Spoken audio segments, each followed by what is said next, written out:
شرائط میں سب سے پہلی شرط اللہ سبحانہ و تعالی کے حضور آپ نے حلال کمانا ہے، حلال کھانا ہے، حلال پہننا ہے۔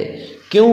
سرور کونین نے فرمایا الکاسب حبیب اللہ، محنتی اللہ کا دوست ہے، اور آپ نے محنت کرنی ہے۔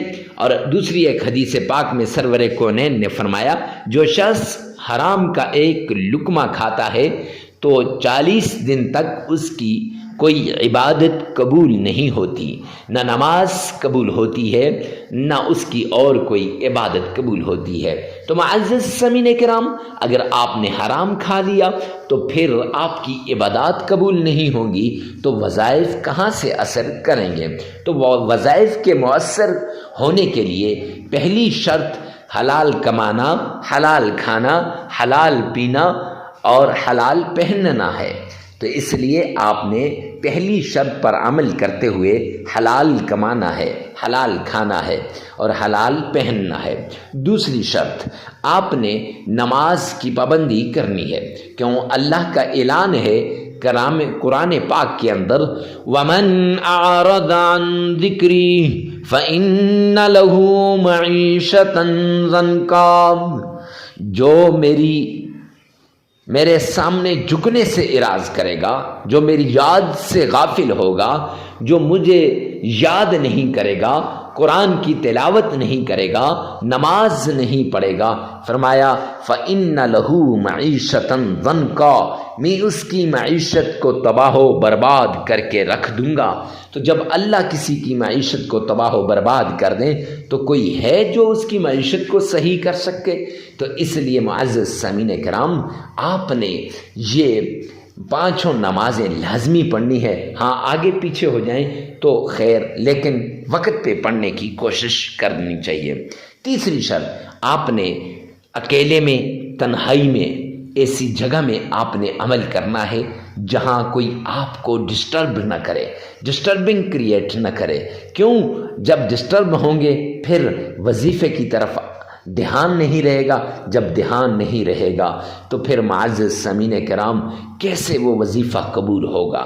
لہٰذا وظیفہ کرتے وقت جس مشکل کے لیے، جس بیماری کے لیے، جس تکلیف کے لیے، جس چیز کے لیے آپ وظیفہ کر رہے ہیں، اس چیز کو، اس بیماری کو، اس مشکل کو، اس تکلیف کو آپ نے سامنے رکھنا ہے اور اس کو ذہن میں رکھ کر پھر آپ نے عمل کرنا ہے۔ انشاءاللہ یہ عمل آپ کے لیے آخری عمل ثابت ہوگا، آپ کی تکلیفیں دور ہو جائیں گی، آپ کی مصیبتیں ختم ہو جائیں گی۔ ہر طرح کی تکلیف سے نجات کے لیے آپ نے اس طریقے کو اپنانا ہے۔ یہ 3 شرائط ہیں، ان پہ لازمی عمل کیجیے گا۔ سب سے پہلے آمنہ کے لال عبداللہ کے در یتیم جناب نبی کریم صلی اللہ علیہ وآلہ وسلم کی شان میں عقیدت کے ساتھ، پیار کے ساتھ، محبت کے ساتھ آپ نے درود پاک پڑھنا ہے۔ یہ درود پاک آپ نے اس طریقے سے پڑھنا ہے گویا آپ روضہ رسول کے سامنے کھڑے ہیں، اور یہ درود پاک آپ نے اس طریقے سے پڑھنا ہے گویا محبوب کبریا آمنہ کے لال عبداللہ کے در یتیم جناب نبی کریم صلی اللہ علیہ وآلہ وسلم کے روزے کی جالیوں کو تھام کے کھڑے ہیں۔ معزز سامعین کرام، شب معراج میں اگر آپ درود پاک کا ورد ہی کریں تو ساری مشکلات کو دور کرنے کے لیے یہ کافی ہے۔ آپ کی ہر مشکل، ہر تکلیف، ہر مصیبت اس درود پاک سے دور ہو جائے گی۔ شب معراج ہو یا شب برات ہو، رمضان ہو یا شعبان ہو یا رجب ہو، کوئی بھی مہینہ ہو، جب آپ درود پاک کو عقیدت کے ساتھ، احترام کے ساتھ، محبت کے ساتھ پڑھتے ہیں تو یہ درود پاک آپ کو ضرور فائدہ دیتا ہے۔ تو آپ نے سب سے پہلے 3 مرتبہ پڑھنا ہے۔ ارے مفتی صاحب یہ 3 مرتبہ ہی کیوں؟ 3 مرتبہ سے زیادہ کیوں نہیں؟ تو جامعہ ترمذی جلد 9 کی روایت ہے، حبیب کبریا جناب نبی کریم صلی اللہ علیہ وآلہ وسلم نے فرمایا جو شخص 3 مرتبہ درود پاک پڑھتا ہے وہ اللہ سبحانہ و تعالی کی ذمہ داری میں آ جاتا ہے۔ گویا آپ اللہ سبحانہ و تعالی کی ذمہ داری میں آ جائیں گے، اور جب بندہ اللہ کی ذمہ داری میں آ جاتا ہے تو پھر بندے کے سارے کام خود ہو جاتے ہیں، اللہ کریم ان کے کاموں کو خود کرتے ہیں۔ معزز سامعین کرام، تو جب آپ نے یہ درود پاک پڑھنا ہے، اب پڑھنا کتنا ہے، کتنی بار پڑھنا ہے، کون سا درود پاک پڑھنا ہے اور کیسے پڑھنا ہے؟ 3 بار پڑھنا ہے اور درود ابراہیمی پڑھنا ہے۔ ارے مفتی صاحب درود ابراہیمی ہی خاص کیوں؟ تو اس لیے کہ یہ درود پاک آپ دن میں کئی مرتبہ نماز کے اندر پڑھتے ہیں، اور اس کے ساتھ ساتھ آپ کو اس کا تلفظ بھی صحیح ہے آپ کا، اور یہ آپ کو صحیح طریقے سے آتا بھی ہے۔ اور 3 مرتبہ پڑھنے کے بعد درود ابراہیمی پڑھنے کے بعد پڑھنا کیسے ہے، آئیے میرے ساتھ ایک مرتبہ غور سے سنیے گا۔ اللہم صلی علی محمد وعلی آل محمد کما صلیت علی ابراہیم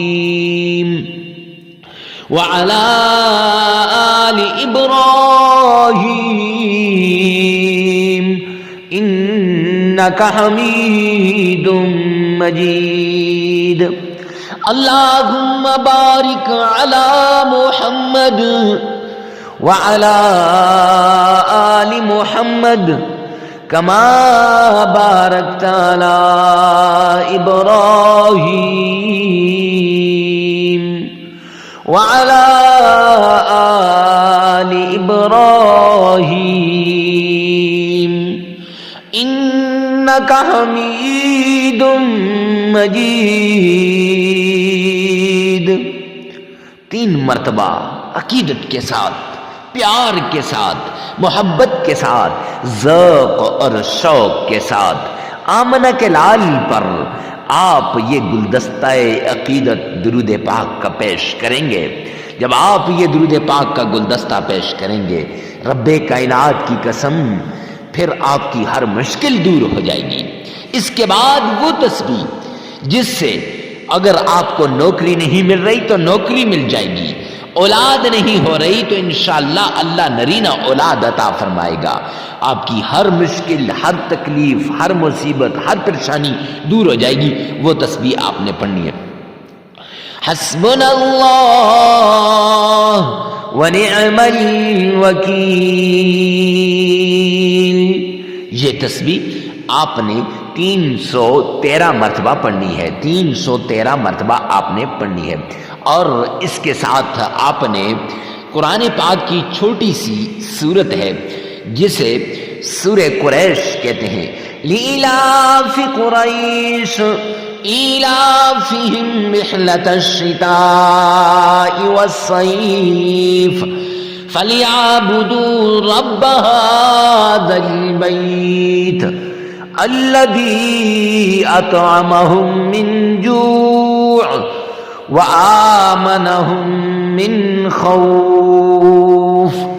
یہ سورت آپ نے 21 ٹائم صرف 21 مرتبہ پڑھ کر سینے پر پھونک مار دینی ہے، اور پھر اس کے بعد اللہ سبحانہ و تعالی کا پیارا نام یا کریم یا اللہ، یا کریم یا اللہ، یہ آپ نے 1001 مرتبہ پڑھ لینا ہے۔